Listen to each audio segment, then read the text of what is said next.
buttoned up. I'm very relaxed, as you can tell. I've been stretching.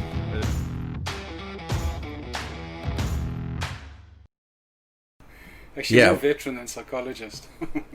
So I'm going to try and pop some pseudoscience to you, and you'll be like, that is all incorrect. And then we're going to get schooled. That's a good place to start, but more veteran than psychologist. That instantly makes me want to go to see you as a psychologist. Yeah, I think, the way I work, I've been working, well, even before I started with my organization in 2002, I was working with guys from my war, the Rhodesian Bush War, all over the world, because we've never had support. We had no debriefing when we left our war. We were sort of operational in the bush for, in my case, 7 months. And then 2 weeks later, I was at university, really trying to figure it all out. So, a lot of us now in our mid-60s are pretty lost and have PTSD or anxiety and stress. And so I just started working with these guys using simple tools and modalities. And working with people over years, I rapidly shifted away from what I call the psychobabble to talking to guys and going, hey, let's look at pull-throughs. And they go, what do you mean? I go, well, you're going to clean a weapon, right? You've got to clean the working parts, and you're going to drop your weighted thing with your oilcloth down your barrel. And I go, so what happens if you don't do that? So they give it some thought, and then what we work out is you're going to go AD, you're going to have a runaway gun, or you're going to have a stoppage. So, stoppage is a major depressive, you just can't function, and AD is an anger outburst all the time. Runaway gun is you just out of control and no one wants to be around you. So then I started talking to the guys about, you need to look at what your daily pull-throughs are before we even get to trauma. It's like if your barrel is not clean, there's no point operating in your territory. So what you have to do is, first let's stabilize well-being. Let's learn some pull-throughs that put you back in the driver's seat of your journey, and let's get that moving. And then once we know the pull-throughs, you know how to move from your ambush territory to your OP. Once you're in your OP, you're able to have some distance, you can sit, you can observe, you can organize. So it's all couched in military territory. Also, I think, I'm not saying that non-veteran psychologists can't work with veterans, but there's an added component when you've walked the territory, in that the people I sit with, I don't think I've ever called them clients or patients, and often we address each other as brothers. And that love, whether it's, my war was 47, 48 years ago, and whether they're Iraq, Afghanistan, Vietnam, whenever, there's still a tribe and a sense of brotherhood that exists between us. That immediately is a different kind of territory that we're working in. So I suppose my veteran is on top of my psychologist. Or in a sense, I guess what I am is I'm informed as to modalities that work, but I'm there as a human being and a man sitting with other men and occasionally with some women, yeah. I think that helps above everything, because I've gone through treatment and stuff myself, and gone through even just maintenance sessions, and yeah. I got a phone to put it in perspective. I got a phone call today. So there's a couple of processes you got to jump through now to transition. I had my last day in the army on Wednesday. Transitioned out. I'm now Mr. Meixner, and I had I fucked up on my own back and didn't put some paperwork in. And the guys were this poor dude from DVA is calling me up like on eggshells, waiting for some fucking veteran, and he's like, they must get briefed in on how to talk. Like, this guy's going to blow up at you. He's going to be loose. And they're like, I was like, hey dude, what's up? It's like, oh, he didn't submit some paperwork. I'm like, all right, what do I need to submit? And he was just like, oh fuck, he's not going to kill me. Like, no mate, not everyone's a whinging victim, mate. And look, as well, if when we're trying to help veterans navigate their way through their entitlements, the system needs to be seen to be supportive, not confusing. It needs to be seen to be walking with a veteran and not opposing him, so he's spending months in high levels of stress, desperately trying to gather evidence and work through a complex maze of regulations. I always say that, if 22 people are killing themselves a day, if all of us who walk in the territory with veterans want to know what this is about and where a large part of the responsibility is, we need to go look in a mirror, because we are either part of the solution or we are part of the problem. And I think anyone working with veterans, whether it's from an administrative side or a counseling or a healing side, we need to look at, if we want to be a part of the solution, think about what is the core training in the military. It's the ability to continually adjust and adapt to the territory you're in. We don't just go in with one tool and use that tool in all the territories. If you're working in the bush or you're working in urban areas, there are different tools, there are different ways of operating. And so for all of us working with veterans, one size doesn't fit all.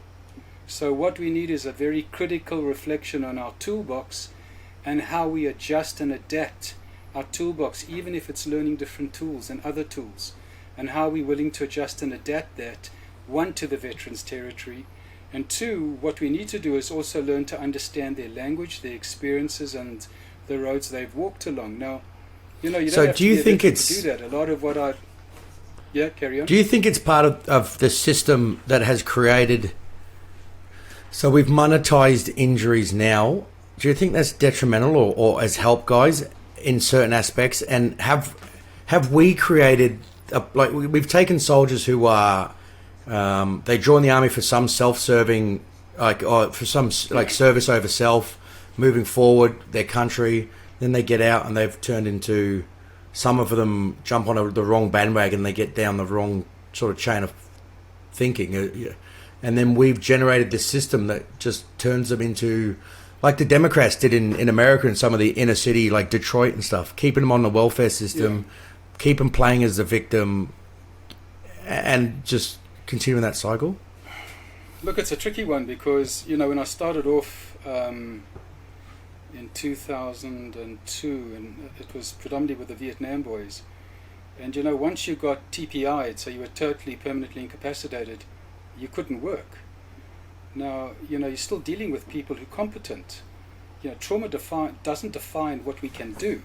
Trauma is something that we carry, and there are ways in which it can be healed, so you have the possibility of getting back into the world. Now, TPIs and the gold card and everything have a very strong financial incentive.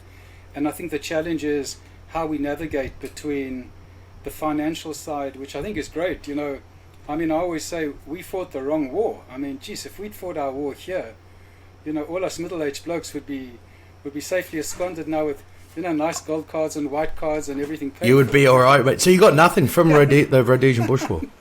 Oh no, all we got was getting out before. I got out 77, but the guys who got out towards the end, they had to get out quickly because the government changed hands. And when did they change over? Because there was going to be a transition, wasn't there? There was a process to slowly transition, and they said, well, they're like, no, we're going to do it now because you're just trying to hold on to power. And they were like, no, you don't know how to run a country. Let's transition slowly. Well, it was in the 80s. So what happened was, I suppose, crudely speaking, we lost the war. We ran out of ammunition, and the UK was selling us down the line, and there was politics, and we were just buggered. That's the only way to put it. We were boxed in, and there was nowhere we were going but out of all this, out of the situation. Then, so what happened was there was a transitional government to a bloke called Muzorewa, and then following that, so we went from Rhodesia to Zimbabwe, Rhodesia under Muzorewa. Then we went from Zimbabwe, Rhodesia to Zimbabwe under Mugabe, who had an incredibly successful rule, completely bankrupting Rhodesia or Zimbabwe, killing and committing heinous crimes against war crimes and just wholesale slaughtering to a Dust Bowl. And so there was a point where our special forces, so the RLI, the Rhodesian Light Infantry, the SAS, and our Salute Scouts, had to rapidly get out very quickly. We were out and nothing. That was it. Nothing. That's fairly similar. The backstory is obviously different every war, but that is fairly similar to most countries in the world. Veteran, you join the military, you do your bit, you get out. There's no big golden parachute waiting for you. And then you come to Australia and it's like, if it's not a golden diamond-lined parachute, I'm going to fucking whinge about it. And so surely that's got to stop eventually. There is some legitimate issues that need to be addressed with transitions and with things that happen in the veteran space. But compared to the rest of the world, veterans in Australia have it as good, if not better, than every other nation. Oh, I mean, what you guys have, a lot of the guys I'm working with, the majority, because they carry injuries, they covered with the white cards, their entitlements. It's incredible. I mean, the support at every level, even through the organizations that provide counseling support, this is extraordinary. I mean, they don't have to pay. The service is excellent. I mean, I can only speak for Open Arms. I think they're an extraordinary organization. They've handpicked their people over the years. I have huge respect for them. I wouldn't have spent 18 years as a contractor with them if they weren't the extraordinary organization they were. So, veterans have an extraordinary level of support here. However, until we can start to figure out the complexity of the transitional territory, we are in trouble and they are in trouble. So it doesn't matter what you give monetary-wise, but unless, going from the military to civilian life, it's just simply another operational zone. That's all it is. It's just got a different name. It's not Iraq, it's not Afghanistan, it's civilian world. And that's as complex an operation as arriving in Iraq, Afghanistan, Timor, East Timor. It's as complex. Now, I don't believe that territory has been mapped out effectively. There are layers and layers. Loss of identity, loss of tribe, loss of self, loss of worth. People talk about moral injuries. Moral injury is just a name. In moral injury, there are layers. There's what you saw and what you did. There's moral injuries when your own organization shifts you out rapidly. So in a sense, it's experienced as your tribe betraying you. With that comes a sense of shame and not good enough. There's another moral injury. So numbers of veterans will talk about, I don't feel I was good enough as a veteran. Even without the moral injury, I go, why are you not good enough? I didn't kill. I didn't have an opportunity to go operational. I go, well, that doesn't define who you are.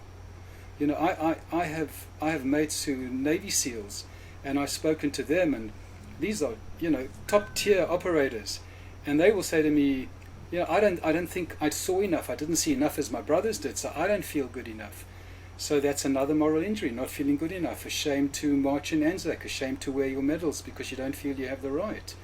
There's another moral injury, which is how do you reconcile a part of you that can easily kill and a part of you that is a good husband and a father? How do you put the two together? So there are layers and layers and layers. I was catching up with a bloke. They had a coffee the other day, and his dad was his uncle used to work in the in secret police in some Eastern Bloc country, and he was talking about where did the rules for war come from, and we're now since the 1900s we sort of did it. The Boer War, there wasn't a whole lot in there. Rules, nah. Do you know what I mean? And now they're like, no, you've got to fight wars like this. This is wrong and this is right, and you can't do this and you can do this. And then you got to come back and be like, just go and play Happy Families with your kids, and you're not allowed to be. It's too quick. You can't. It's like you go into the military. There's no training. You've not even been taught to strip, clean, fire a weapon. They airlift you and they stick you in Afghanistan, and they go for a walk. We have to prepare people, and to be able to prepare them properly, we all need to sit down and start to map out this territory. I was saying to someone the other day is until we can give them an appropriate compass and a map which works. And I know that when I've talked to numbers of veterans and some of the special force blokes, when I start to reframe what's happening so they don't feel that their organization has been shamed, or they don't feel like they're embarrassed now to say where they come from, and they feel like a 20-year career in elite force functioning is just crumpled at their feet. When I reframe it, 2-3 weeks they're back on track because they have a map which creates meaning. Now, we all need to sit together, and it's not just about professionals sitting with professionals. We need to be sitting with veterans who understand the territory, and we need to map it out. They know the territory. They know what they go through, and we need to listen more to that. And if it demands that we need to adjust everything we're doing or a large part of what we're doing, so be it. You know, if a map doesn't work, you put it back in your filing cabinet and you create another one that's more appropriate to the demands of the territory. Is that because I've been guilty of being divisive politically on pretty much every time I get a soapbox. But two beers and a Facebook keyboard, mate, you're in trouble. Yeah, but the problem is you move from a country. Nationalism used to be is okay. Now it's a dirty word. So like, I'm proud of Australia. I'm an immigrant, whatever. And that's nationalism is now definitely a dirty word. And most military guys I've ever met are the most generous, philanthropic, caring dudes. But they get branded as one particular way, like, oh, they're all conservative, right wing nuts. And they get abused for being these horrible people by the other half of society, which is on the rise. Well, you see, we need to educate people that just because you have a word veteran, just because you have an experience called the military, you're not right-wing. You know, I was I was probably the first vegetarian that got trained and then went operational, and I went, rat packs, guys, vegetarian rat pack. And they go, what? And it was very unusual. But even today, and I'm a vegan today, and there's no ways I'm going to eat living animals, but that's my stuff. You know, my boys eat meat, and that's cool. But how do I reconcile the part of me that is wired in a weird way, which is I don't have a problem with killing, but how do I reconcile that with I'm still a compassionate human being? And what about the judgments? I mean, I've had people over the years, thank God not a lot, you know, go at us Rhodesians because we were baby killers and all sorts of stuff. You know, all of this is educating the environment around veterans so people really understand. I mean, I think there's a lot of work that needs to be done between the veteran and the family, the veteran and the partner. You know, in the first book I wrote, I wrote a letter. It's a letter from a veteran to the partner, and he talks about all those things that we cannot talk about to our families. And the idea behind that was to give a bridge and create a bridge of understanding where things could be said that a veteran finds very difficult to say. So there are bridges across the veteran and wherever they're operating in civilian territory that constantly we need to work at that, we need to look at that, we need to bridge it. Now, until we bridge it, you know, I call civilian territory the next operational zone, because it can be profoundly unfriendly, unpredictable, chaotic and traumatic. But it's not that the problem is with civilians. It's not. Civilians are the people that occupy that territory. It's like saying Iraqis are the problem or Afghanis are the problem. It's not. The problem is shared information that allows us to work together and value who we are. It's like the other thing I say is, you know, I often say to veterans, you know, you kind of let go of yourself. You know, I've seen numbers of special force boys, they crank on a lot of weight, they get depressed, high levels of stress, they stop exercising. And I go, you know, hey, you've left yourself behind. And they go, yeah, well, you know, how do you bring yourself back? And I go, well, would you ever leave a mate behind? They go, absolutely not. And then I tell them, so why you leave yourself behind? So what we have to do is you've got a mission.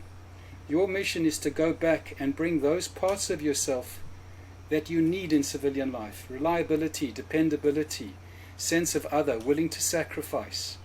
All those values of the warrior need to combine with the civilians. So part of ensuring that veterans enjoy a life well lived when they leave is helping them to know how to go back and collect themselves. It's a rescue mission. And bring themselves back. When you combine those values of the warrior and the civilian, you have an extraordinary human being. And that human being can bring a lot of learning and knowledge into the civilian world. As much as, you know, civilian world has its own ways of operating. Now, it's not up to us. We should not be expecting civilian world to change. It is as it is. It's like looking at some complex hilly terrain and going, nah, it all needs to come down so it's flat territory to cross. Well, it's not.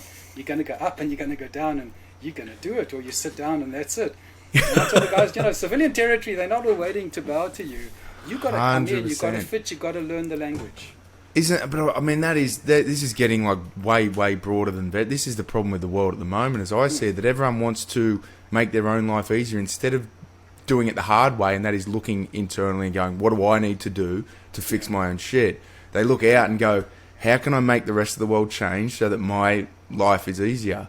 And it's the same with veterans blaming DVA and blaming government. It's the same as lefties trying to cancel everything that they don't get along with. It's like, I've got all the problems are in here, but I don't want to deal with them, so I'm going to just spew shit out and make everyone else change everything else around me. It's not effective because it's never going to work. Well, what we have to do is, for those that work with veterans, whether it's veterans working with veterans, peer advisors working with veterans, counsellors, psychologists, whoever, we need to help people to reconnect within themselves with pride first. When they've done that, we need to then offer them the challenge of stepping up to take charge of their healing with all the support they get. It's like I was thinking the other day about post-traumatic stress disorder and all the different labels. So, post-traumatic stress disorder, absolutely. There's so much information on that and ways of working with it. But I prefer post-traumatic stress because it's not a disorder.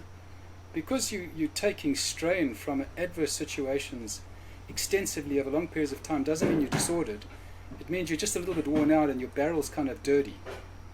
Then underneath that is combat stress, which somebody shared with me the other day because I'd not thought of that. In combat stress, like I didn't have PTSD or PDS when I left the Rhodesian Bush War, but I certainly had combat stress. I mean, I was waking up 20 times a night. I had migraines and body aches and pains for months, and I was hypervigilant, and I was talking really fast, and I still face doorways, but that's functional. So was it talked about? Was PTSD like Nothing. They were just like drink? I didn't even have a reflection on what was going on with me. I didn't even know that waking up 13 times a night and only about 5 years ago I said to my mate, how was I? And he said, geez, you were talking really fast and all my body aches and pains. I had no idea. I didn't even have an idea that I had something called combat stress. It wasn't in my vocabulary because it was never addressed with our generation. But then there was also something else. Then I thought about another category. Now it's not a diagnostic category because it's in no books. But I call it PMTC, and it's Post-Military Transitioning Challenge. And the reason I label this is if you think about it, your compass is going around the wrong way. Your map is like you want to operate through to civilian territory, but your map is like 400 years old, so you lost. So what's going to happen? You're going to get stressed and anxious because you don't know where you are, you don't know how to achieve your goals, you don't know who you are. So you get more stressed and you more get anxious. So now what are you going to do? Okay, maybe we're going to have a bit more to drink because alcohol's always a part of our culture. So now you're drinking more and that becomes excessive. So now your sleep's going down, your mood's going down. So now what you're presenting with is high stress, high anxiety, low mood, desperation, poor sleep. Looks like PTSD. But why don't we reframe it? I'm not talking about the treatment, but why don't we reframe it as, hey mate, you're going through post-military transitional challenges. It's a challenge. Veterans love challenges. It's post-military, which is, that's cool, we've got some territory to go through. If we normalize it, now we're talking a different language. We're not pathologizing it. We're not telling them there's something wrong. We're saying, hey, let's get our compass and our map going. Let's look at how we get the pull-throughs there and then stabilize your life and give you maps and tools and ways to navigate through this. So I don't know what I'll do with this PMTC, but I like PMTC. Specifically for the transitional stuff. It is not a way of renaming post-traumatic stress disorder because your mate got blown up next to you. That's different. But this is stuff that kicks in when you get lost because you don't have a map. So is that similar? Would that be similar coin to like adjustment disorders and yeah, or specifically to? But again, adjustment disorder. Geez, I'm disordered. I'm buggered now for the rest of my life because I'm disordered. Whereas 100%. I've got post-military transitioning challenges. Oh, that sounds really cool because this is a challenge, and whenever I have a challenge, the best part of me is going to kick up. It's like one of the things I use with veterans, if they're willing. It's the Wim Hof. I think you boys talk about Wim Hof. Yeah. Now, I'm a Wim Hofian, man. I hit the cold water twice a day and the breathing twice a day. And I can tell you, this is the best thing. I was talking to a special force bloke and I said to him, cold showers, mate, and here's the book and here's the research. He goes, I don't like cold showers. And I said, how old are you? He goes, I'm 38. I go, I'm 67 years old. You want to be shamed by an old bloke who's still climbing into cold showers? Guy did the cold showers. He goes, I just feel amazing. Yep, because there's research. So it's challenging. You see, what we need to do when we transition, we need to learn a different way to be comfortable being uncomfortable without falling apart. You know, I learned that. Probably my earliest learning was my way of healing was through running. So, you know, I started my little 10Ks, then I did my half marathons, then I did my marathons, and then I moved into ultramarathons. And, you know, in ultramarathons, the race begins at around 68 kilometers because you are uncomfortable. You've got no resources left. So at 68 kilometers? Yeah, I'm uncomfortable at 6.8 meters. Now, I'm talking about 84 kilometers uphill. Holy. Like that. Yeah, but you see, the thing with this is that at 64 kilometers, there's nothing left. So what you have to do, and we know because the Navy SEALs write about it all the time in Hell Week, there's a point at which you can learn to become comfortable in extreme states of discomfort and stay coherent. Now, you know, at subtle levels, being uncomfortable is, you know, I'm struggling navigating my territory. I'm feeling really stressed. Okay, let's look at that. Let's try and find ways through breathing techniques and other techniques to kick down the back of the brain. We kick down the back of the brain. You know, you're back in your OP zone. You kick up the back of your brain. You're back in your ambush zone. So you don't have to go in the story. You just have to know tools to use to move out of your ambush zone quickly. So you're in control. So it's the same with cold water. Cold water is wonderful because when you're doing this, there's an uh-oh, because you know what it's going to be like. But the more you do it, the better you feel. Like for a long time, I was doing this in the taps, and I was going, I don't know why I'm doing this in winter. Now, if I don't have my cold shower, I don't feel good. When I have my cold shower, I actually feel warm. I don't feel cold. So we need to help veterans in little ways, whether it's maintaining their pull-through tools. So I'll sit with guys and we'll work out 15 minutes of pull-through tools every morning. That's it. All I'm saying is get off your ass, no matter how you feel. You do your 15 minutes of pull-through tools. It might be your box breathing. I've got some other exercises which are bilateral crossing overs on the body. It might be doing some 15 minutes of yoga.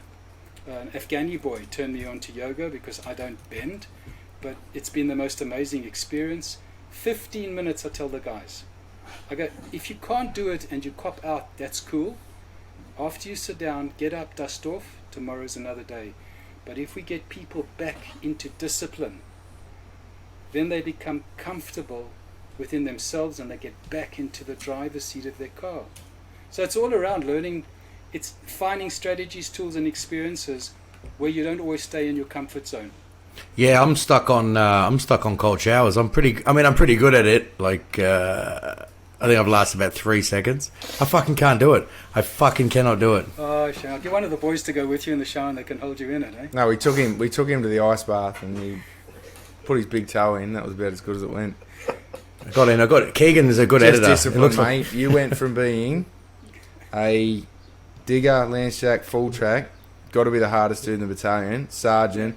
I'm just going to get fat and do nothing and don't worry about cold showers. Discipline's out the window. And that is the... I'm not saying you got fat, mate, but hey, let's... We did, but it's all right. We can move past it. We've got a psych on the line, mate. We're good. No, boys, I don't chat to me later. Therapy, so don't bring it here. You know what I mean? But that is when you're young and hungry, like discipline's easy because you want to be the toughest dude in the room. Then you get older and you're like, I've got nothing to prove anymore. Like cold showers, no. I'll just do the comfortable option. And that comfort is a slow death. Yeah, for we've everyone. got to push through that. We've got to support people to find the things that they're willing to do. Now, I've got guys that go, I'm not touching cold water. I go, that's cool. But let's look at what you're willing to do.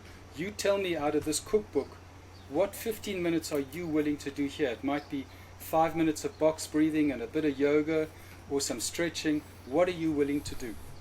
What exercise are you willing to do? Hey, even if it's a walk around the block. You know, all these years later, I do all those tools, but I still run. Now, I can't run ultra marathons, but I'll have a 6K run on bush trails, and I'll run. I mean, my wife, hope she doesn't hear me, but I run it if I have a chance once a year at 41 degrees. I go for my run. But when I'm there, I remember who I am, because I'm out of my comfort zone. When I'm running on trails and it's rocky, I've got to focus. I've got to deal with stress in my body, but also find ways to create a challenging terrain into something where it's a sense of mastery.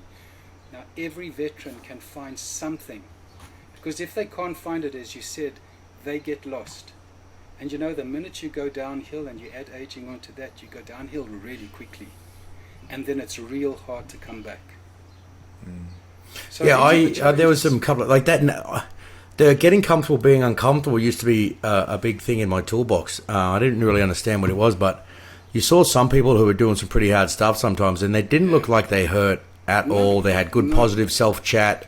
And I think when I used to start doing hard shit, my negative, if you could listen to my internal dialogue, it would be toxic. Absolutely. And I'm like, but the thing is, I never quit, but I just suffered through negative self-chat. And I'm like, how do you tap into that? Rewire your brain when you're fucked, and you can't think of anything other than there's got to be something in it where you can rewire, get comfortable being uncomfortable. Mate, the rewiring is going back into more achievable pieces of territory. So it might be maintaining a discipline every single day. It might be cutting down your beers from 8 in a day to maybe 3 in a day. It might be not eating so much and tolerating a bit of hunger. It might be about having a cold shower. You know, but starting from somewhere, you know, running an ultramarathon is a long process of constantly stretching your discomfort. You know, you'll go from 20 to 30 to 40, and you're pushing discomfort, and as you're normalizing that, you're extending. It's the same with this. We've got to go back to places people can achieve success. For somebody, it might simply be get up, go check the post. Get up, go for a walk around the block. That's it. Do that 3 times a week. Then do it 4 times a week. Then maybe walk a bit faster. Find a hill to walk up. Time yourself. You know, see how fast you can go. You know, I always tell the guys, check in with the doctors first to make sure what you're doing. But you up it real slow. Now that's what we can do with everyone, is set an expectation that is within the parameters of where they're at.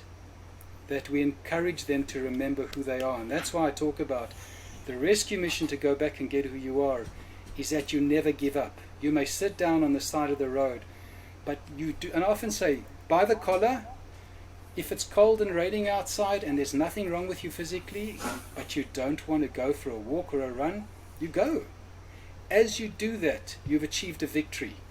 As you achieve that victory, you remember who you are, and do that till the day you die. You see, all of this is not just about veterans. All of this is about aging well, maintaining your sense of personal power, your self-esteem, your self-competence, and your confidence in who you are. It's a life lesson. 100%. 100%. As far as like what you were saying before, Max, with like how do you train yourself to get discipline again? Like Jocko Willing, I don't want to talk about it too much because I think he drinks too much of his own. He drinks too much of the Kool-Aid. Yeah. He's not the dude to be the mentor for everyone. But the one thing that I've pulled away from it, and this is one that my housemate's big on too, is like every time he sets himself up to do something that he knows is going to be shit, you're like, all right, this is going to be shit. Good. Like this water's going to be fucking freezing. Good. Because you know, eventually at the end of it, if it was just lukewarm water, you're going to get out and be like, yeah, that was a fucking waste of time. If it's freezing cold, you're going to get out and you get endorphins will be through the roof and you go, that was amazing. So like you set yourself up and go, all right, this is going to be tough. No, this is make it super fucked up, then go good, and then go and do something super fucked up, and that is where you grow from it. Personal victory. You know, the SEALs, I love it because I use the one saying when I'm running, when it's like I'm tired and it's hot and my body's sore, and they say, pain is just weakness leaving the body. And you know, I'm running and I'm just saying to myself, mate, pain is just weakness leaving the body. And then I go, this is just weakness, that's all it is. And at the minute I reframe it, it's like, I'm still going.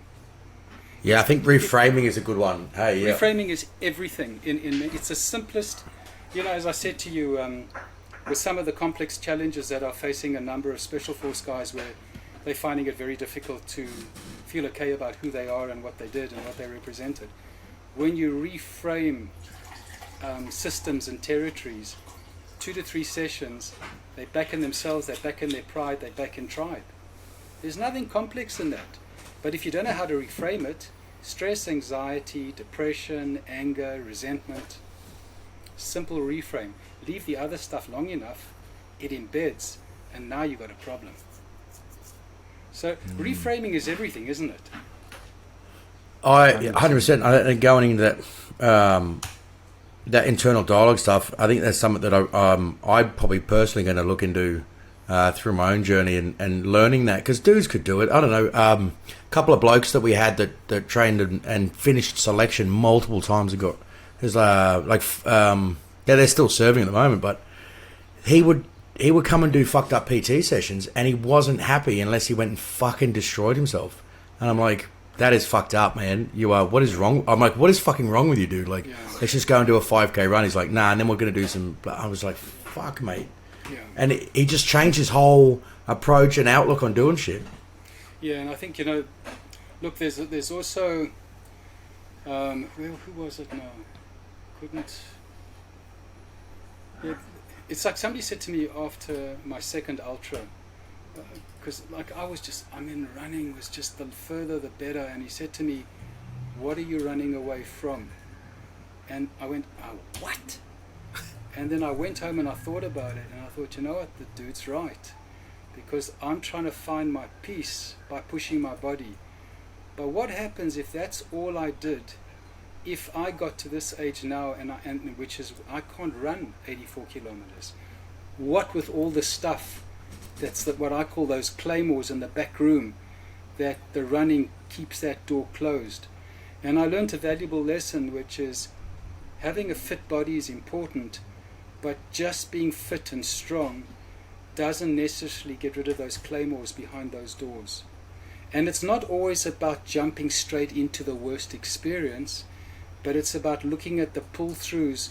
Every memory, let's say in the military, or every struggle we have, is a memory in the brain and a part of the brain. Every memory has an emotion. Trauma is where the emotion locks in like this and then it drives you. But there are ways, without necessarily going into the trauma of the emotion, where we can slowly separate out a bit of the memory, so that 10 out of 10 stuck in trauma feels like 5 out of 10, and we can go, yeah, not a nice situation, but I'm a lot easier about it. Now we can start to look at it. I always say to guys, we don't need to go into your ambush zone to heal. Let's go back to the perimeter of your ambush zone, right at the very end, and you tell me where you want to start.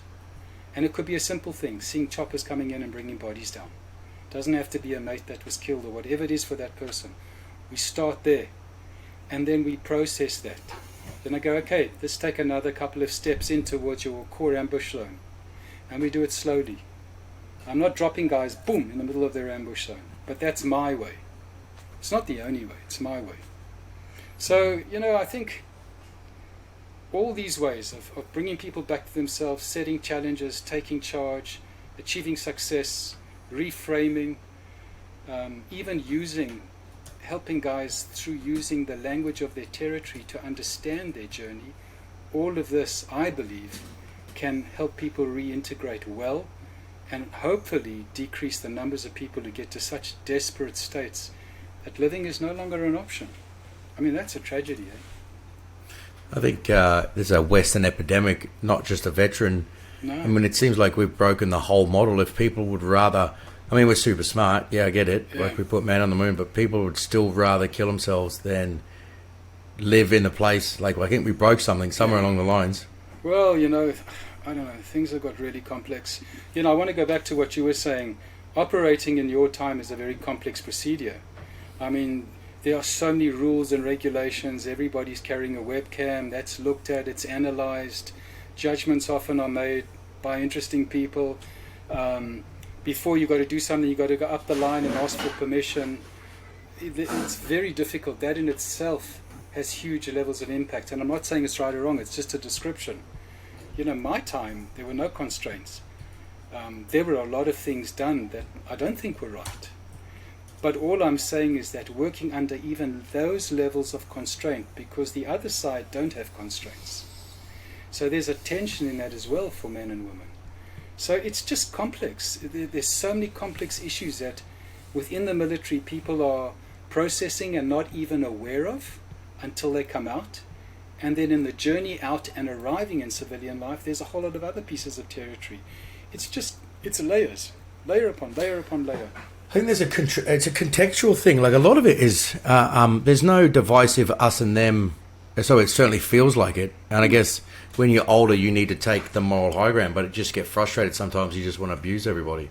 But if you could put them in your position, they would have the same experiences, and then they would come out. They just haven't had those experiences. They've had protected lives doing particular things, and they've made choices. Yeah. You put dudes in situations where they've had to do these things, and it's getting to the point where you have to kick people. As we progress through the trips, you used to have to fucking kick people to pull the trigger. Be like, fuck. They're like, dude, someone's shooting at me. Like, fucking kill him. And they're like, oh yeah, it's fucking sweet, because we progress through all this peacekeeping, peacemaking. You'd get fucking the legal would come in and they'd tell you, look, if there's a guy behind a tree and he's got a gun, you can shoot him. But if he drops a gun and pulls a hand grenade, can you shoot him? Like, yes. Like, no, because he hasn't pulled the pin. But if he throws a grenade, can you shoot? Like, guys are walking overseas and they're like, am I going to go to jail if I fucking shoot someone? And they're like, yeah, actually, now you are. Do you know what I mean? Like, it's very, very complex. I think a lot of those things have come in to ensure that operational protocols don't create casualties. It's very complex, even from the level of, just from my point of view, if you ever see photographs of Rhodesians, we're known for our short shorts and our t-shirts. That's it, and a pair of running shoes, and then everything draped over that. What was the go with the short shorts? We heard it was to make you guys so you walk slower through the bush. No, we just had really good legs and we liked walking in. No, I don't even know why. I think a lot of it was because of ease of movement. I mean, our standard, and I'm not talking about special operational protocols, and normal guys like myself, who were just call-up guys, our standard stick was 4 men. And so we needed to move quietly and we needed to move fast. Now, if you're carrying Kevlar and all the other stuff, it's difficult to move quickly. We'd be on patrols for 7 to 10 days and sometimes without a resupply. So I think the operational mode in those days was just really light. I mean, I had a pair of running shorts with the stripes blackened out. I had my short shorts. I had a green t-shirt, and we had a cap, which was she was called by not a really nice name, but it had its own. and that was it, and I mean, my picture is a strange one because I was also, in my stick of 4, I was the medic. And so I'm draped with drips and drugs and bags on every side. I mean, I would have loved in those days to have something compact. But it was a very different war. And, war changes, the parameters change. You guys today have a different war to fight, and it's how you adjust to that. I mean...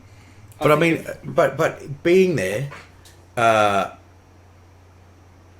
how did it get... Obviously, there was a governmental change. Who was backing... Did the world just stop backing Rhodesia and went, nah, it's time to...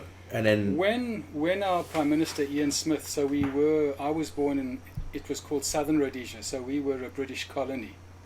And we stood up for God Save the Queen, and our currency was pounds, shillings and pence. And then the Prime Minister at the time, Ian Smith, said, this being a colony of the UK is... We're breaking away. And so what they did was they started throwing sanctions at us. So Rhodesians being Rhodesians, what they no longer got in terms of produce or manufacturing, they manufactured themselves, and what they couldn't get, they stole. So they were going everywhere and taking everything. It was probably one of the most highly inventive nations in the world in that time. And we had petrol rationing. I mean, my folks had coupons, and you only had so many coupons to get petrol. I mean, there were shortages of things. My dad used to, with 4 other old men, they were younger than me, but they felt like old men, and they'd go out with old 303s and patrol the streets. Numbers of houses had grenade screens. I mean, as a high school student, I would wake up, we'd listen to the news every night, and every day the news began with security forces regret to announce the death in action of the following. And there was never less than 5 to 6 people, 7 days a week, month after year, being killed every day in the Bush War. So it was just the sanctions. Look, with everything that was thrown at us, we still thrived. We were known as an independent country to be the breadbasket of Africa. We were extraordinary. And the farmers and the Rhodesian farmers are still in huge demand around the world. Rhodesians, I believe, I'd say, throw them into adversity and they will find their way. So we managed. Because that's what happened, wasn't it? The farms got repossessed. And now there's no fucking food and it's like a famine all through. No, there's nothing. I must look at it, but I think it's a $500 billion note. You need 2 of them to buy milk. Yeah, one slice of bread. Yeah. What was the currency sitting at during the war or just before it? Say again? What was the currency on an average? What did it rate to the US dollar? We were in the 60s. I think it was the 60s, late 60s. We were stronger than the British pound. Whoa. Because we were so productive, mining, agriculture. We were thriving as a nation. We had the lowest cost of living. We lived extraordinary lives. My dad was a shopkeeper. He sold groceries and liquor in a little store in the industrial sites. My mother was a speech and drama teacher. So, we were middle class couple, family, and we had a house on an acre of ground, and in those days 3 servants, not smart. I think we still had a lot to learn about navigating our way with black people. I think, I'm not proud of that part of our lives, but we lived these extraordinary lives. We were an incredible country. It was a dream that, in a way, almost had to come to an end at some point in time. You went from on par with the British pound to $1 billion note within one generation. Yeah. So in my time, I went from Southern Rhodesia, Zimbabwe, Rhodesia, when I got out in 77, and then it became Zimbabwe. 4 shifts in my lifetime. And it went from Southern Rhodesia and Rhodesia to being a highly productive, wealthy country to literally a dust bowl, an absolute dust bowl of corruption and damage, beyond repair for black and white alike. So again, I don't want to shift gears, but that's an eye opener for anyone who hasn't followed the story. Yeah. To go like we've had a couple of decades of Western dominance, and we go, this is how it's always been. This is how it will always be. And you're like, no. Doesn't mean that it's always going to be like this. No. And you think about it. We might, the transitional challenges we go is, how do you redefine yourself? Our challenge is, where do we belong? I don't have a country. I don't have a passport. Most of us had our passports removed from us. A nation we were proud of, we fought for, and numbers of people died. Where do we belong? Outside of cyberspace, the answer is nowhere. Actually, that's it. Yeah, yours. You don't. There's no Anzac Day. There's no march through the city. Wear your gongs and. Yeah, we were allowed to march. We've been allowed to march with you guys for many years. Oh yeah. In Sydney City, but we don't have our own stuff. We just tag on the tail end. And in fact, for many years, I don't really think we had anything. In fact, it was only when I arrived in Australia that I heard about this march and that Rhodesians were allowed to march in it. And in fact, no one had any service medals because a lot of them were never given out and then disappeared into back rooms in a government that changed hands. So really a lost tribe. At least Australians, you guys know where you belong. It's not like Vietnam where the boys were given a really hard time. Your challenge is making an effective transitioning. We also had to transition, and we made awful messes of it, many of us, because there was no map for us. We just blasted off into civilian life and relationships and did the best we could. But when was the point where people started realizing, like, when did you start getting the 2:00 in the morning phone calls or and you're like, oh, this doesn't look like we're handling whatever the fuck this is? in the war. Yep. Yeah, look, I think towards the 80s, when the government was changing and Mugabe was coming in, numbers of people had already left the country. Huge. There was a massive pouring out of individuals moving to South Africa and other parts of the world. But then it became increasingly apparent to the RLI, Salute Scouts, SAS, that their time in this country was drawing to an end. And so numbers of them moved out overnight. You know, I left in 77 and I went back to university and you know, there was just no ways I was going to come back because I had a sense things were going to change. So I didn't wait. I wasn't there until the end. And you know, there are numbers of people. My cousins are there, and you know, and I have friends there. They can't leave. Where's the currency to buy an air ticket? How do you start again? You know, the elderly people there who's starving, black and white. So there were people who got locked into this day and can't leave. They will stay there and they will die there in poverty and struggle. Yeah, that's what I was going to bring up before. I was going to ask you how you eventually got to Australia, but you sound like you got out just in time then. Yeah, it was 1980, and my wife at the time, I don't know why, we found ourselves at the Australian consulate in Cape Town. And I was a teacher in those days, so I had no money, I had no friends, and I had no family in Australia, and they didn't really need teachers. And I don't even know what made us think we wanted to go to Australia, but we turned up. The guy interviewed us, and at the end of the interview he said, "Well, guys, I hope you have a good time in Australia." And I went, "Are you telling me we're in?" He went, "Yep." Now, you know, if you try to do that today, it's $50,000 later if you're lucky. So we arrived in 1980 with a suitcase each. I had a friend's brother staying here, and we stayed with them for a couple of weeks. I had no work. I eventually got a job in the autistic school in Sydney, which was, you know, it was hard work because it was territory I'd never been in before.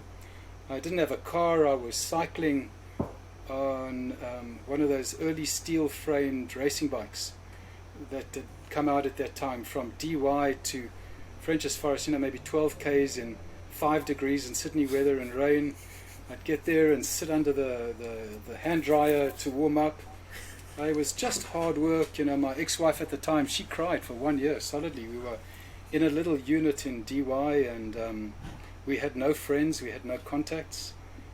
It was just really, really hard work. And after 2.5 years, I'd had enough. I was stressed, I was exhausted. I don't even think I'd processed my time in Rhodesia up until 1977.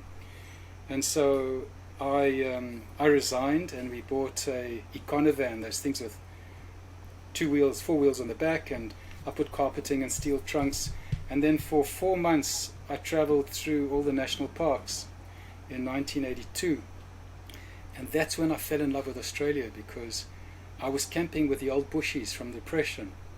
You know, we'd be sitting out in the bush by Grafton. There's a national park called the Uruguay National Park, Mini Waters.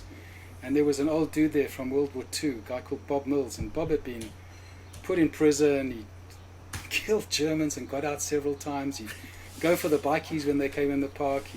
At 76, he was chopping wood, and he'd call the wallabies in. And I'd hang out with these guys and read Banjo Patterson and pull out the guitars and play Australian music. And it was there that I found a love of the country, and that just stayed at the back of my head. And then I left because I'd had no direction here. And I was all over the place. I mean, I went back to South Africa, which is when I started. I was running up this thing called Table Mountain because my marriage had ended. I was, you know, like a typical veteran. I was just in a state of, where the hell am I? And all I knew was, at least if I get up in the morning, I can run up that mountain and come back down at 4 o'clock in the afternoon. And at least I did something every day, and I felt good doing it. And then after a couple of months of that, I was in the UK. And then in the UK, I thought, my ex at the time wanted to go to Israel. And I go, "Why do you want to go to Israel?" I said, "You're not even Jewish." She goes, "And I'm Jewish, and I don't want to go to Israel." And she said, "No, I really want to go there." I went, "Okay." So I said, "I'll tell you what. I was working in a mountain bike company in 1984. So I bought the first mountain bike. and she got a moped, and I said, we're going to cycle to Israel. No map, no nothing. I have no sense of direction. I didn't have anything. I have no idea. I've got a photograph. I'm in a pair of thongs, my bike piled high, and off we went. I had no idea I was going to get to Israel, but we ended up. So she won, yeah. Well, we got into England, and I had a lot of pollen allergies at that time. So I got to the top of a hill, and I was like this. I can't breathe. I'm tired. I'm not feeling well. And she's blonde hair, moped. We're going back to England. We're getting rid of this. So we put the bikes on a plane, flew to Israel, and then I spent 4 years there working for the British Council. And that's when I got into running a lot there.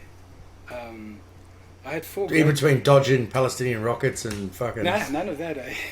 No? It was not where we were, but that was where I had an amazing beginning, I think, because, funny, I just took to it like a duck to water. I mean, I had friends who lived on farms and in the Dead Sea, and I was doing a lot of running in the desert, and it was just a great lifestyle, but I was all over. Then from there, I was back in South Africa. I mean, I was all over the place, just bouncing around 3, 4, 5 immigrations, until 2002.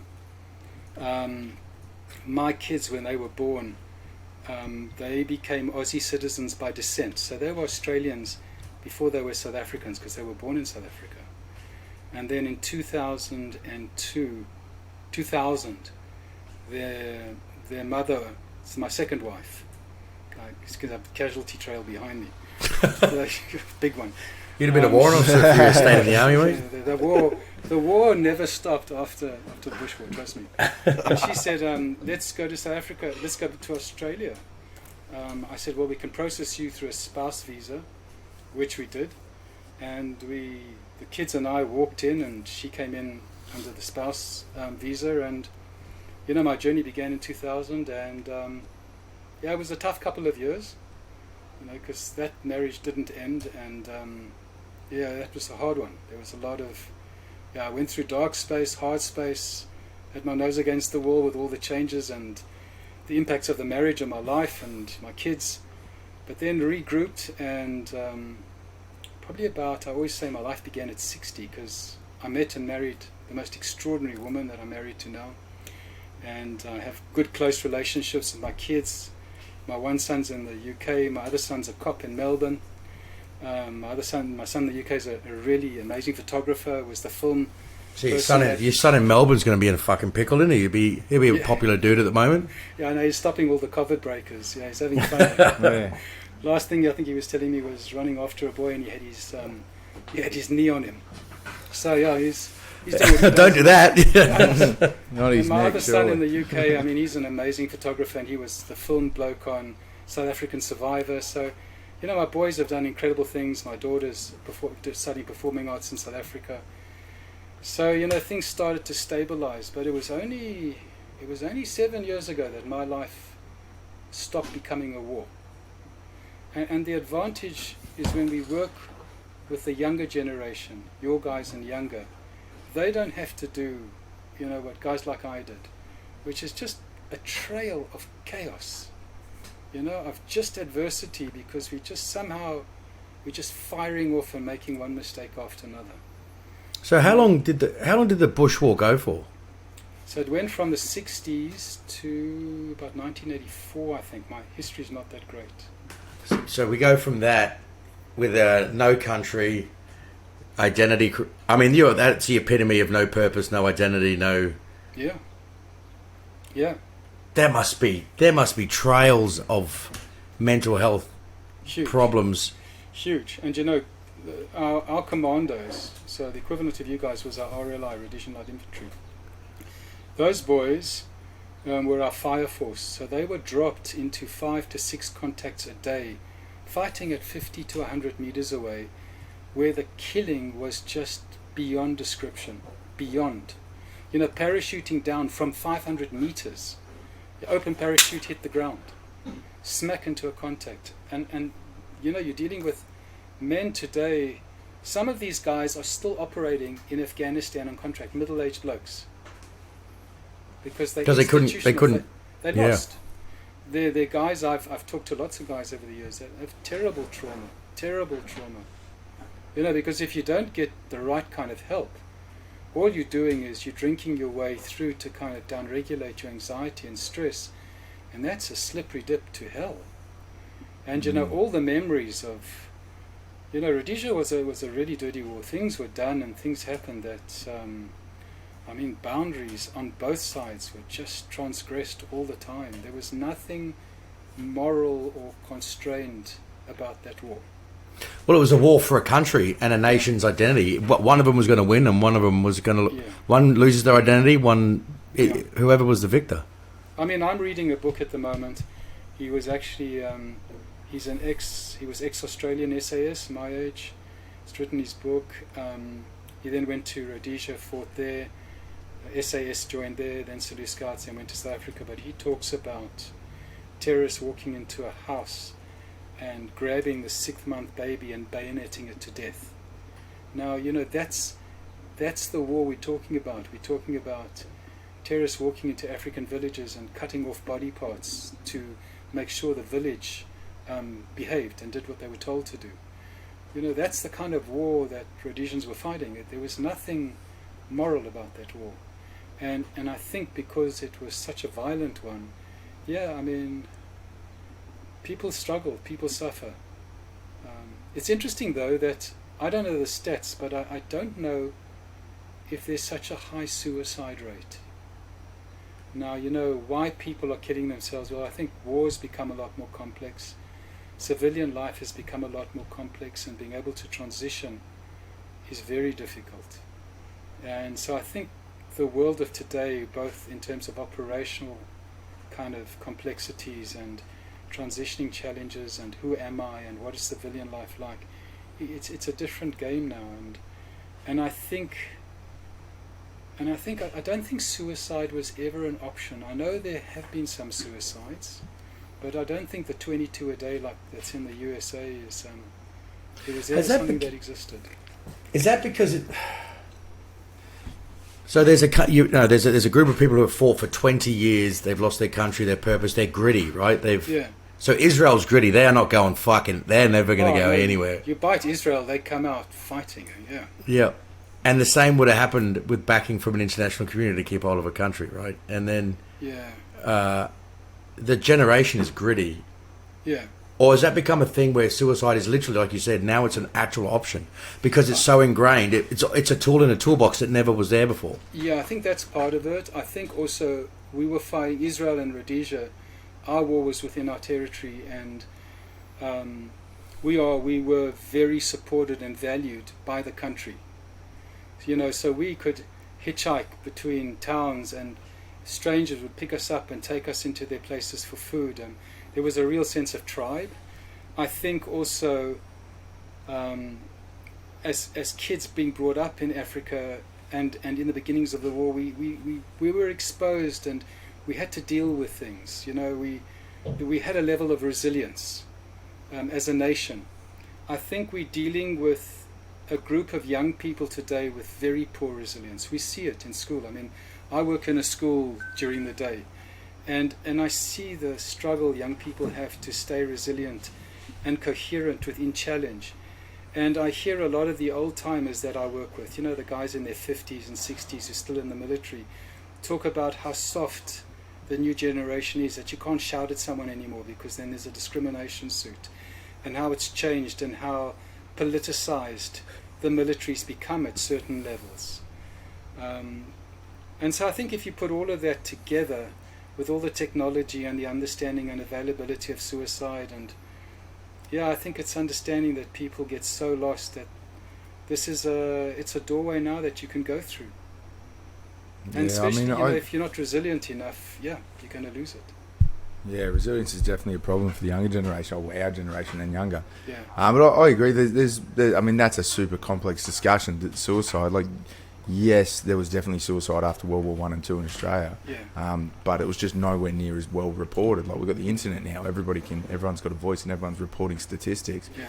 But at the same time, like, I got a theory. I don't know if it's, shoot it down if it's dog shit. But like, humans have evolved for hundreds of thousands of years in conflict, whether it's against animals, for survival, each other, tribal, whatever it is. We've evolved to almost like need conflict. And we get to the point now where, as Australians, no, Australia was never really in threat. Like, bigger picture, macro scale, maybe. Communism back in the day, the religious stuff in this day and age, there's a bit of a threat. But it was never really someone in Australia, right, this is a blood feud, us versus them. Yeah. That you can kind of go on fighting forever like the Israelis do, and you don't really get caught up in what happens after war stuff, because it never stops. Like, your conflict is always there, and you have a real opponent. But with veterans in Australia and America is the same. You go and fight a war on propaganda-based ideals, or maybe some of them are real, and you build a narrative around who your actual enemy is, and that gives you the right to go and fulfill that need for conflict. You go and fight that evil person. Come back, and half your country's against you, and you're like, what the fuck was I just fighting for? And you don't, and now you've got no one to go into conflict with other than the bloke sitting next to you, or the guy on the other end of the keyboard on Facebook. And I mean, you even see it at a smaller level. If you break it down, like all these reality TV shows, completely shifting gears. All these reality TV shows are essentially white, middle-aged, overly privileged women who have just got nothing to whinge about. So they fucking take pain pills and fight each other and bitch at each other because they've got this need for conflict, but nothing to really whinge about, or no one to really need to fight. So you take it out on everyone else around you. I think that's, in my mind, has a part to play in it. Like, we have this evolved need to be in conflict all the time, and the world right now is so comfortable. There is no need to be in conflict in the Western world. So if you are of that warrior mindset, you go, all right, I now have hate for these people. I'm going to take my war now is with DVA. My war now is with the government. And if you want to take it the step further, you're like, I have this need for conflict, but I don't want to hurt the people around me. I don't want to hurt the people I love, so I'm just going to turn the fight on myself. Yeah. And then you start hating yourself, and you're like, all right, I'm going to win this fight by killing the person I'm fighting against, but it just happens to be me. Yeah, I think that's part of it. I think also because when veterans arrive in civilian life, it's not like everybody's waiting for you to come. You just got to get there, and you've got to adjust and adapt, and you've got to fit. You know, in Israel, in Rhodesia, we were a warring nation. Women fought. You know, they carried weapons. The farmers, the wife and the kids were dealing with contacts on a regular basis while their farmhouses were being attacked. So we were a warrior nation. Israel is a warrior nation. But veterans come out with the skill sets and a sense of identity. They arrive in civilian world, and frankly, you know, civilian world's not waiting to give you a job. You have to adjust and adapt. You've got to change your language. You've got to change how you react and how you talk to people. So it's that sense of you've lost your tribe, and I think because veterans have such a strong tribe consciousness, that the lack of tribe is incredibly painful. It's a terrible loss on top of everything else. You know, I always ask myself, how come as a psychologist I have all my work is with my organization, veterans and their families. That's it. What makes me just stick to this tribe? Now, it's not just as a psychologist, it's also my sense of being or belonging and returning to that part of tribe which fits a part of who I am. I remember who I am in this place. It doesn't mean I'm there for my need with the people I sit with, but it's a sense of we all belong. We're all brothers. You know, there's a sense of shared love, and you know, this sense of love that is spoken between veterans is a very powerful thing. Now, I know that that's important for me, that sense of belonging. It defines a part of who I am, and it locates me in tribe. But what is it like for veterans who don't have anywhere to go? They are completely lost. They're in this dark place with everything else that is just slowly building up inside them. And worse than that is guys who don't feel like they belong to the tribe that they lost. Oh, and that's a harder one. That's the sense of worth stuff you're talking about at the start. Boys, I'm super sorry. I have a hard out at 5. Yeah. This is probably my favourite conversation, so I'm going to have to come back and watch it. But I do have to jump off real quick. Can you, before you, I'll let you guys finish talking, but Max, can you ask at some stage, I need to know what all these pull-through tools are. Okay. We were talking about at the start, you said you got daily pull-throughs, and I was going to hit you up to see what they were, but I've got to go. I'll hang up, Keegan. Is that cool? And it stays online. Is that all? Yeah. I won't close the tab or anything. Yeah, it should be fine if you just jump magic. out. We'll have to do this again, mate, because like I said, this has been my favourite conversation yet. Yeah, I think we're going to have to pull this over a two-parter, mate, to be honest. If you All can, right, Barry. I'll see you later anyway, boys. I've got to jump. Yeah, cheers, mate. Mate, Bye. Yeah, look, Yeah, I think I like what you guys are doing, and I mean, I think for me, outside of my work with my organisation, everything that I've done, and a lot of it is mainly in the USA. A lot of what I write about and trying to use operational language to help veterans create a map and things they understand about healing, and also to try and help those working with veterans to learn. You can talk about a pull-through. Any psychologist, any counsellor can say, mate, listen, let's talk about pull-throughs. You don't have to be in the military to know how that works, and their OP and their ambush zones and all of that stuff. And in the USA, it's got a lot of traction.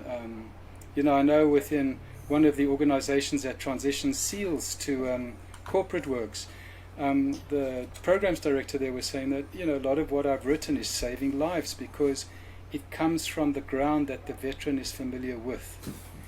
So that part of my life is service, and that's another thing that I've seen is really important for all of us as veterans, and I'd say for humanity as well, is that part of our life should be in service.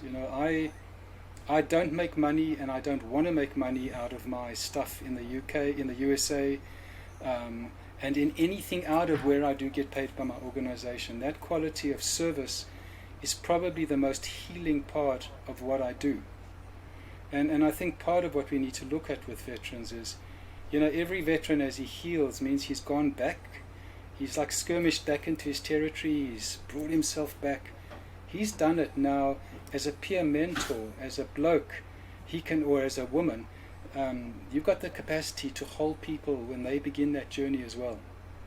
I think that open arms, the peer support program. Yeah. I think if you get the right people in if you get the right people, and I know it'd be tough for Open Arms as a national agency to nail it every time, but I think they're going to I think that's a good stepping stone. And then, moving into psychology and psychiatry, like to give back, and you see a lot of veterans go from prior to this process. A lot of them do ambulance, fireys. Correct. Correct. More ambulance. A lot of dudes want to be ambulance. A lot of guys service transfer to be a medic. Yes.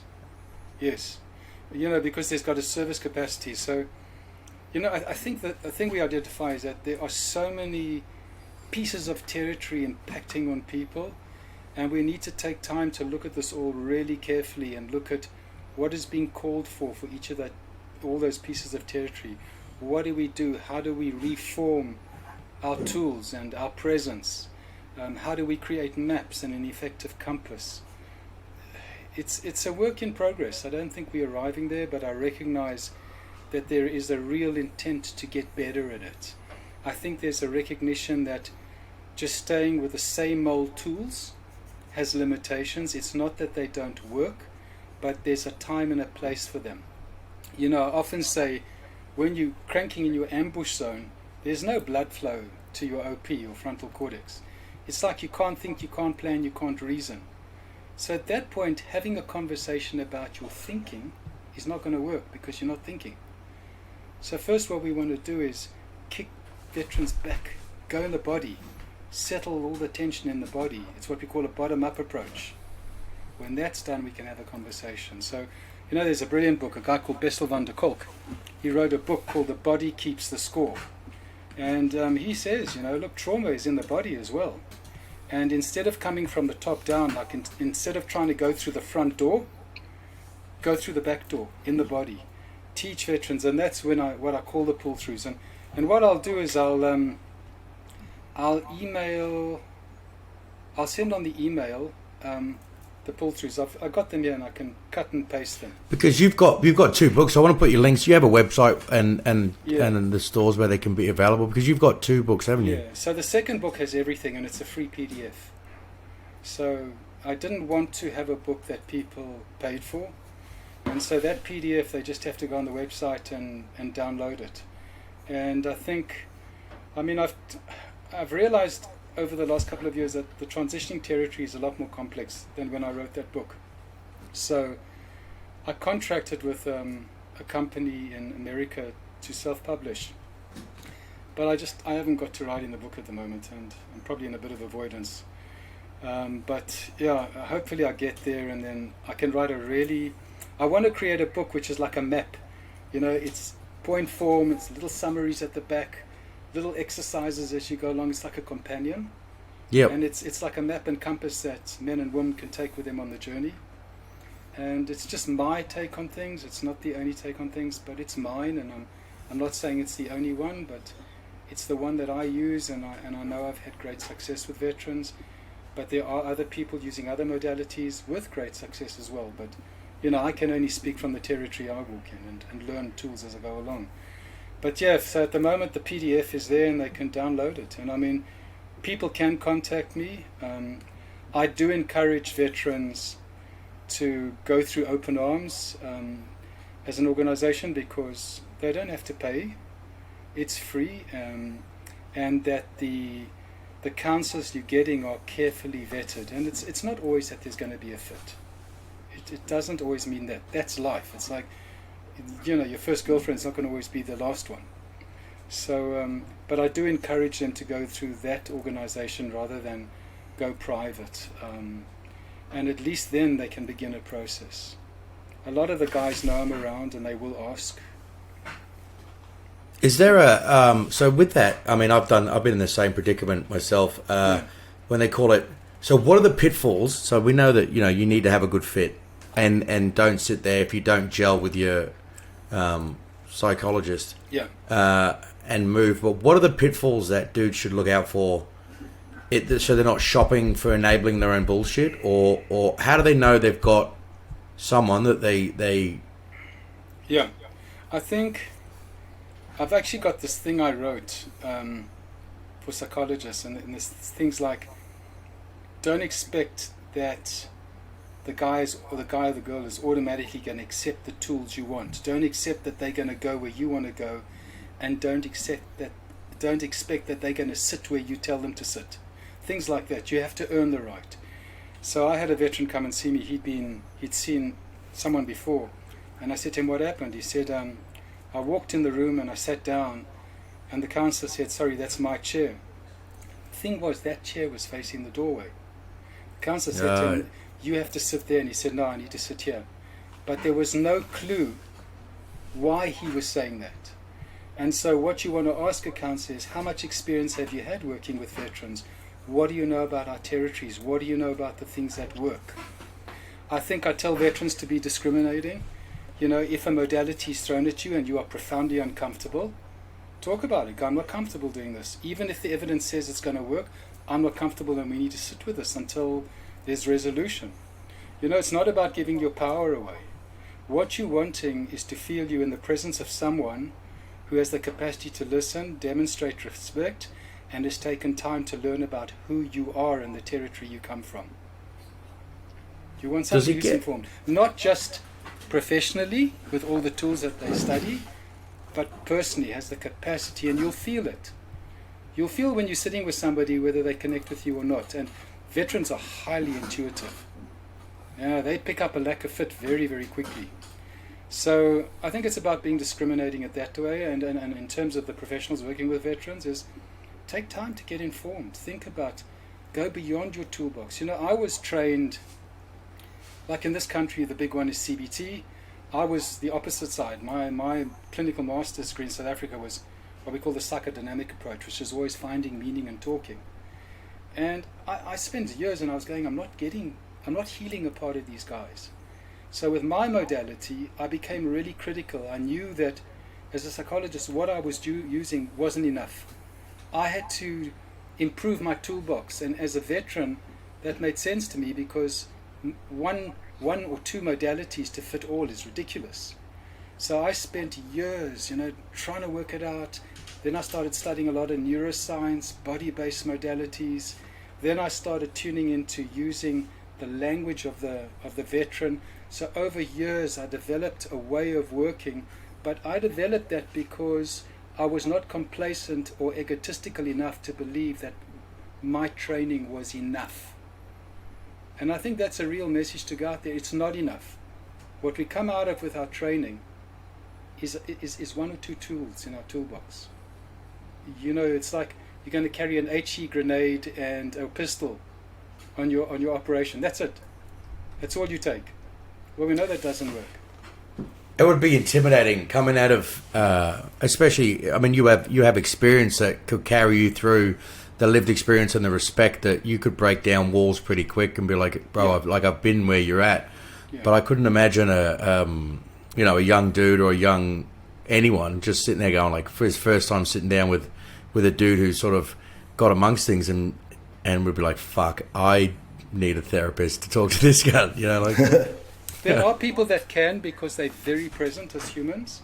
But if you're playing a professional game, so if you're just stuck in your modality, doing the psychologist stance and not the human stance, I don't know. Let's see what that relationship looks like. But I know that there are the majority of non-veterans out there. There are numbers of them doing fabulous jobs of healing.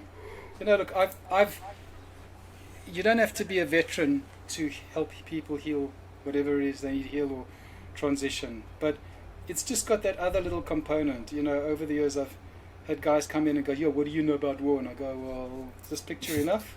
Fucking little bit. Now we brothers. Yes. Now we brothers. You know, but it doesn't mean that you have to be there to do the work.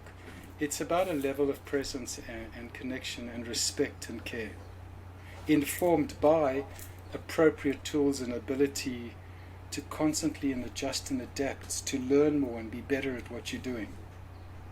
So, no, they're good people. I know the psychologists, they are really, really good psychologists in Open Arms. But again... No, we do a lot of... We want to do a lot of work with Open Arms going forward, and I can't speak better for them, mate, to be honest. I can't speak more highly for the organisation. And, you know, when there isn't a fit, it doesn't mean that the person is not good. It just means there's not a fit. It's the same as you're not going to... Just as men or as women, you know, just to be a bloke doesn't mean there's always going to be a fit, or to be a woman there's going to be a fit in a relationship. You know, you can go out with somebody and go, there's no fit. It's an intuitive sense of connection. And so that lack of fit doesn't always have to be about the person not being good enough.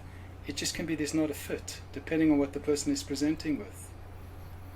So, you know, I don't want to ever reduce things down to only veterans can heal veterans. I don't think that's true. I think that Open Arms has moved into having peer supervisors, peer guys connecting and women connecting. I think is fabulous and innovative, and I think is going to really enhance the healing journey that they already provide. Look, and I've spent 18 years in this organisation. You know, I wouldn't have stayed 18 years if I wasn't in an extraordinary organisation. And like any organisation, any family, there's creaks and groans. Yeah, there's characters and others that are not such great characters. That's life. But as an organisation, they are constantly seeking to be better. Yeah, I think the some of the stuff that we're trying to teach a lot of the blokes is expectation management through time frames. You just have to some stuff like at the end of the day, it's a national organisation. They can't catch and be same with DVA. Every other giant organisation, they're human beings. Correct. Don't dehumanize the organisation. They're human beings trying their best to organise, but it takes time. Sometimes, it does take time. But I know that there's a real willingness to self-reflect and see what works, see what doesn't work, and how to get bigger and better. And that's what everything is about. You don't, as a veteran, you don't become good at your job as a veteran or as a soldier overnight. It's something that matures over time. Well, it's the same with organizations and individuals. You know, if you're just starting to work with veterans, it's a process. If you are there as a human being, the fundamental connection is what it's about. Neuroscience shows that it's not so much the modality that's used, it's the capacity to connect, and for the people sitting opposite you to feel a deep sense of trust, safety, and confidence in you. Outside that, use whatever modalities you want. So I think they're moving in really exciting areas, and I'm very excited about the work they do, and that I've been given the opportunity now to, I'm fully online and working with veterans around the country, and having had the opportunity to sit with the most extraordinary human beings, just extraordinary. Yeah, because we've had some dudes that have spoke to us and and said that you have sat down with them and had chats with them, and they couldn't believe it, mate. Some of the stuff you've been talking and doing, and the effects you're having. So, mate, it's been, well, we've spoke about this for a while now, to get you involved and get you on the podcast and to be part of this. I don't think we've met to give away the tools and techniques you've spent a lifetime creating, and to offer that up freely, mate, was a phenomenal human being, mate. Yeah, look, and guys, I've always said, if guys are anxious and ambivalent, if they just call me, I'll have a conversation and I'll talk to them about open arms. If they can't get there on their own first, just call me and I'll talk to them and get them there. It's when you break through that, and it's a very safe organization. I prefer them to other organizations where you could be allocated to anyone working out there with veterans. So, guys do have that option. They do. And yeah, I mean, I've been really privileged, and working with a lot of the Special Force population. I mean, I just love that. I mean, I'm sitting with the most intelligent, driven people, who are wired to create change and to adjust and adapt. It's really exciting. Yeah, so I mean, I always say in the things I write, that the people I've sat with from World War II to now, they've made me a better man, a better father, a better husband, and a better person. It's not just that I have stayed untouched. I've become better by sitting with extraordinary human beings. They have taught me as much as I have taught them. That's been the gift of these 18 years. It's not just the psychologist healing veterans. It's an extraordinary interaction with the most incredible human beings. I mean, it doesn't get any better. Mate, not with you, I don't think. Bloody, mate, it's been fantastic to have you on the show, mate. We're going to have to get you back and talk about if there's current stuff coming up, and get you involved, get you on as a regular, and maybe you can help us break down some pretty tricky issues if they come up. Seriously, with pleasure. I mean, I want to thank you guys for the opportunity to be a part of what you're doing. I think you're doing a great job. I love the things you're doing. I love the modalities you talk about. It's just great. And you're going right from the mind to the body and the interplay, and it's dynamic and innovative. And if you want to have a look at a very similar organization, it's Magnus Johnson, Mission 22 in America. Oh, yep. Now, Magnus, I was having lots of contact with Magnus for quite a long time. We'd have regular chats. Magnus is an ex-Green Beret, and his organization now, they're healing modalities, whether it's climbing mountains, equine therapy, body-based therapies, cold water therapies, all the different modalities, body-based and non-body-based. I mean, their vision has gone that way. It's not that way. So for me, that's an organization that is very much leading the way. John Mccaskill, ex-Navy SEAL. John's an amazing bloke. I mean, I love him to bits. He's just transitioned out the SEAL team after a lifetime as a commander, studying mindfulness-based stuff through Veterans Path, and he's bringing mindfulness to the veteran community. Mindfulness, I must tell you, is an extraordinary thing. I always try to get veterans to try and begin 5 minutes twice a week and then slowly build up. I've meditated for 47 years. And when I'll sit for 2.5 hours. But that's a lifetime of discipline. 5 minutes of mindfulness, 10 minutes twice a day for 6 weeks. You change the neural wiring. You change things. It's a cap called an allele. And as we age, they get thinner and shorter. 6 weeks of meditation, they grow. Chromosomal change. From meditate? Yeah. And I mean, I'm even talking a lot now. I've just downloaded an ebook on Wim Hof's technique, the book. He explains things really well, and saying to guys, just read it. If you want to become more informed about the benefits of simple breathing and a cold water shower. Simple stuff. Read it.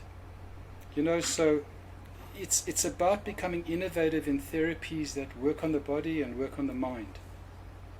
And I love the kind of things you guys are doing. So, just to say really thanks. It's a real privilege to be in your presence, guys.